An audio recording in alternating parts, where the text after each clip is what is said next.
మీ voice recording బాగా record చేసుకోవాలనుకుంటున్నారా? అయితే voice record చేయకముందే ఈ 5 జాగ్రత్తలు మీరు పాటించినట్టయితే మంచిగా రికార్డ్ చేసుకోవచ్చు. అవేంటో తెలుసుకుందాం. Number 1 input gain. సో మీ యొక్క వాయిస్ రికార్డ్ చేసే ముందు మీ యొక్క ఇన్పుట్ గెయిన్ అనేది పర్ఫెక్ట్ గా సెట్ చేసుకున్నట్టయితే మంచి ఇన్పుట్ లెవెల్స్ తో మీ యొక్క వాయిస్ అనేది రికార్డ్ అవుతుంది. దాని ద్వారా మీ వాయిస్ కి మంచి క్లారిటీ వస్తుంది. Number 2 mic placement. మీ యొక్క మైక్ ప్లేస్మెంట్ వల్ల మీ యొక్క వాయిస్ క్లారిటీ గానీ డెప్త్ గానీ డిపెండ్ అయి ఉంటుంది. సో మీకు మైక్ చాలా ఫార్ గా ఉన్నా లేకపోతే దగ్గరగా ఉన్నా మీ యొక్క వాయిస్ అనేది పర్ఫెక్ట్ గా రికార్డ్ అవ్వదు. సో మీ యొక్క మైక్ ప్లేస్మెంట్ అనేది జాగ్రత్తగా చూసుకోండి.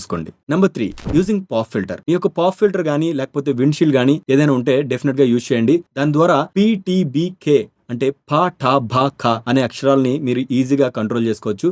దాని ద్వారా మీ యొక్క వాయిస్ అనేది బ్లో అవ్వకుండా క్లియర్ గా మీ యొక్క వాయిస్ అయితే రికార్డ్ చేసుకోవచ్చు.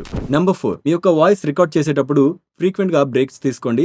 లైవ్ లో పాడేటప్పుడు మీ యొక్క వాయిస్ ని కంట్రోల్ చేసుకోలేరు. బట్ రికార్డింగ్ చేసుకునేటప్పుడు ఫ్రీక్వెంట్ గా బ్రేక్స్ తీసుకోవడం వల్ల మీ యొక్క పర్ఫార్మెన్స్ అనేది చాలా బాగుంటుంది. Number 5 room acoustics. Room acoustics సరిగ్గా ఉన్నట్టయితే మీ యొక్క వాయిస్ అనేది ఎటువంటి రివర్బ్ లేకుండా క్లీన్ గా డ్రైగా రికార్డ్ అవుతుంది. మంచి పంచ్ తో రికార్డ్ చేసుకోవచ్చు మీ యొక్క వాయిస్ ని. ఈ 5 జాగ్రత్తలు మీ యొక్క వాయిస్ రికార్డ్ చేయకముందు తీసుకున్నట్టయితే మీ యొక్క వాయిస్ అనేది చాలా పర్ఫెక్ట్ గా రికార్డ్ అవుతుంది. డెఫినెట్ గా ఈ యొక్క 5 జాగ్రత్తలు తీసుకోండి. ఈ వీడియో నచ్చినట్టయితే లైక్ చేయండి. మీ వాయిస్ రికార్డ్ చేసే ఫ్రెండ్స్ కి షేర్ చేయండి.